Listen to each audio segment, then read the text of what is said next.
Nós estamos iniciando hoje a nossa terceira temporada do podcast Clínica da Beleza.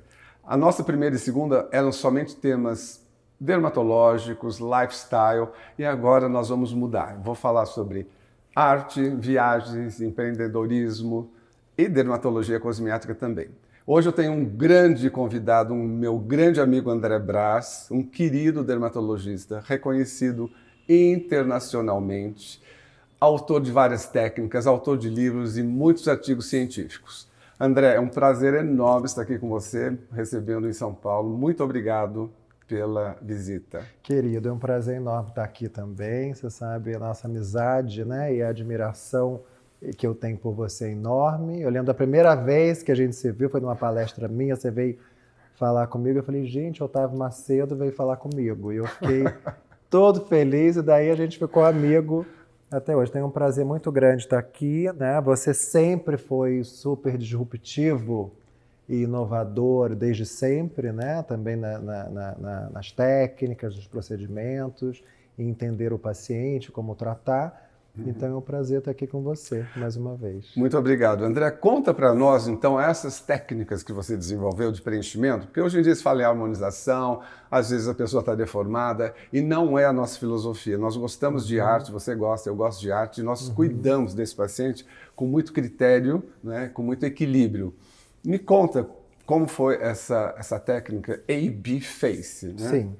AB Face a gente faz anatomia da beleza, né? Anatomy of Beauty in English, né? Face. Obviamente que é uma brincadeira também com o meu nome, André Brás, mas na verdade é um conceito de um preenchimento facial global que foi sendo amadurecido com o tempo até chegar no AB Face. Quer dizer, quando eu comecei na dermatologia, né, fazia-se no máximo o preenchimento com ácido hialurônico, que tinha outros produtos também na época, que depois foram condenados, definitivos, que a gente viu que não era realmente nada seguro, nada interessante, mas que se fazia no sulco nasolabial, né, o bigode chinês, né, o bigode chinês, ou na glabela, né, perigosíssimo. Sim, perigosíssimo, e nos lábios. Então eu comecei a perceber, já naquela época, a gente está falando de quase 20, 18 anos, 20 anos, que realmente não adiantava só preencher essa região se você não tratasse a causa do problema, que era a perda de volume, mas posterior na face.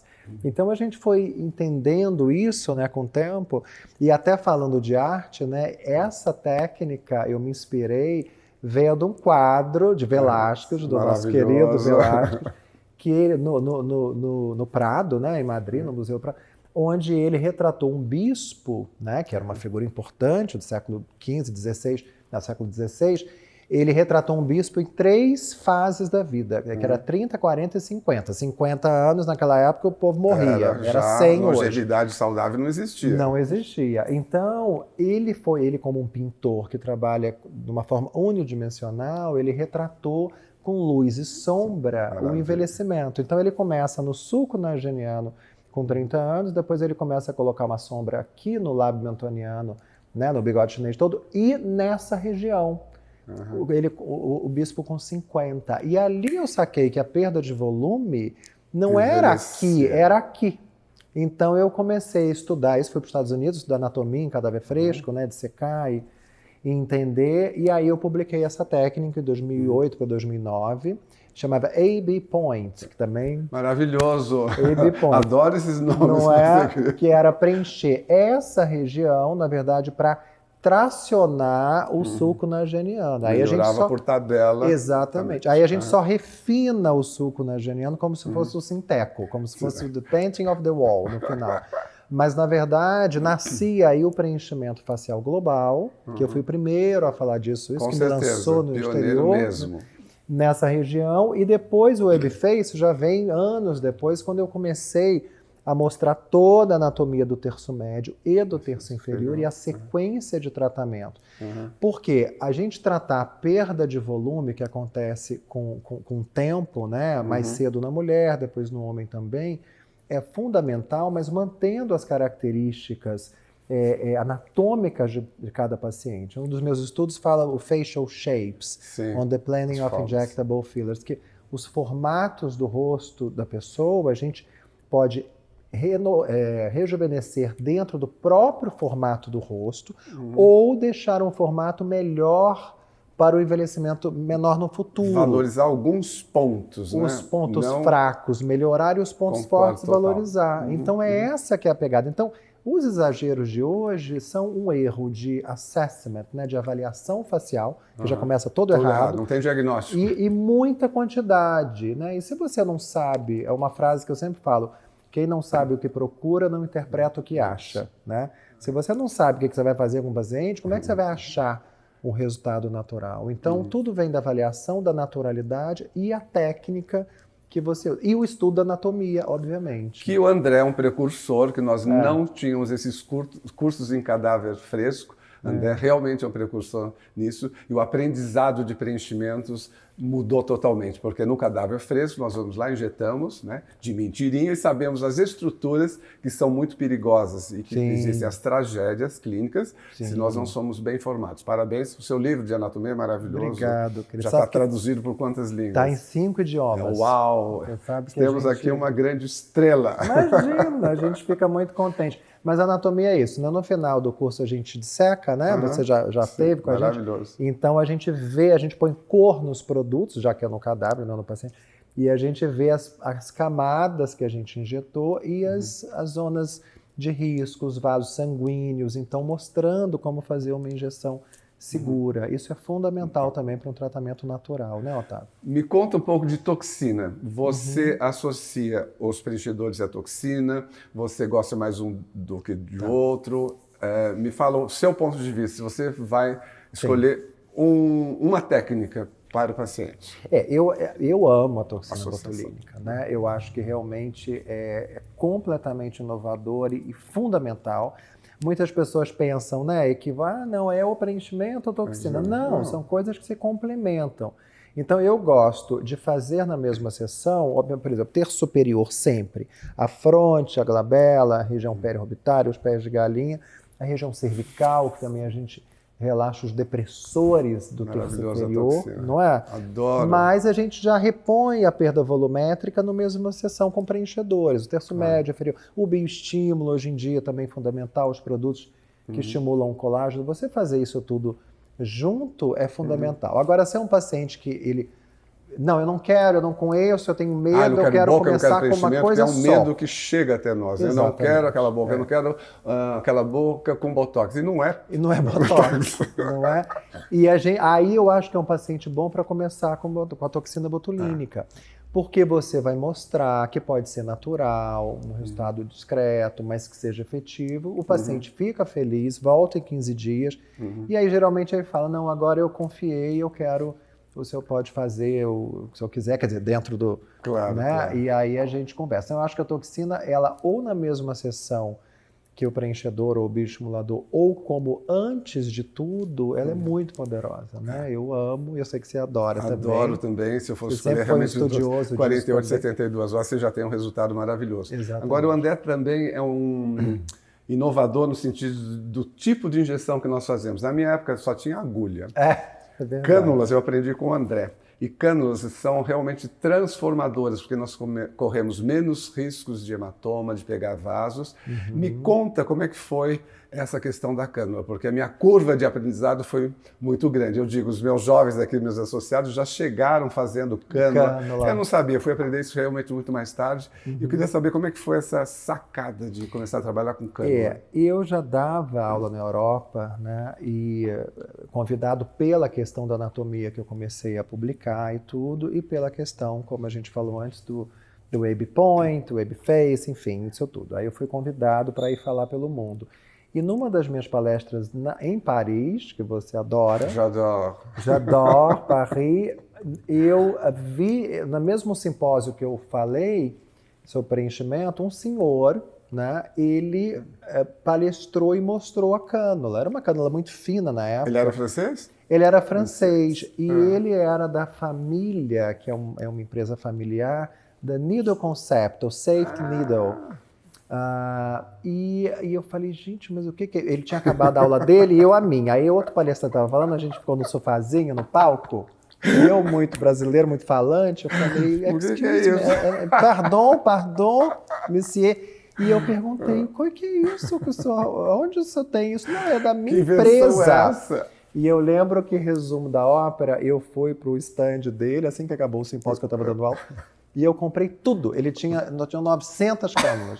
Eu comprei isso todas. É bem André, isso é bem André. E eu trouxe, eu botei na mala, entre as roupas. Quer dizer, lógico hoje em que dia a gente traz mais nada, porque o fã é um perigo. Hoje em dia não. E aí eu lembro que uma semana depois foi o Congresso Brasileiro de Dermatologia, que eu já era muito palestrante ativo, e eu fiz uma injeção ao vivo de lábio. Já usando a cânula? E eu usei a cânula. E foi um escândalo. Eu posso imaginar. Eu lembro que os outros colegas palestrantes, eles começaram a vir do lado da maca que a gente estava transmitindo para olhar e falaram assim, mas o que é isso? E eu falei, isso eu acabei de trazer. E foi realmente, eu fui o primeiro na América Latina a falar de cânula. Eu mostrei nos Estados Unidos, eu já falava lá. E lá também não usavam. E eles não gostaram porque eles falaram assim, não, mas aqui time is money, né? Quer dizer, o tempo é dinheiro. Eles achavam que a cânula demorava mais tempo para você fazer do que a agulha. É a arte da aplicação, realmente. Mas aí hoje eles usam. E eu até ganhei um prêmio lá recentemente sobre isso, a influência que a gente fez nessa coisa da cânula. Só que você vê, nessa época eu publiquei o primeiro artigo de preenchimento labial com cânula no mundo é meu, né? Foi até a capa da revista científica e era com uma cânula 30G, que é uma cânula muito fininha. E que a cânula 30G, hoje eu não uso mais. Perigosíssima, ela pode entrar dentro do vaso. Ela pode ser quase uma agulha. Por isso que tudo é uma curva de aprendizado. Hoje, para o lábio, eu uso a 25, 26, que são cânulas um pouquinho mais grossas. Então, tudo a gente vai aprendendo. Mas realmente a gente foi o primeiro. A gente tem história para contar, eu sou conhecido como Cannula Man. Né? Ele realmente foi inovador em várias técnicas. Isso é muito gostoso. A sua questão da classificação também do heavy face, da face brasileira. Os formatos. Eu acho que é incrível isso, porque a gente cuidava de um rosto e não tinha muito essa noção dessa miscigenação de raças que faz toda a diferença. Um rosto pesado você não vai preencher da mesma forma. Exatamente. E aí vem de novo essa coisa dos formatos do rosto e a etnia e a miscigenação. Hoje eu dei uma palestra num evento grande aqui em São Paulo sobre esse assunto, inclusive. Então, assim, o médico brasileiro ele é muito respeitado, né? E lá fora muito, você sabe disso, que você também é super respeitado lá fora, porque, assim, o Brasil, especificamente, ele é muito miscigenado, a imigração é muito grande, a gente tem a Europa, né? Tem a África, né? Na época dos escravos e tudo.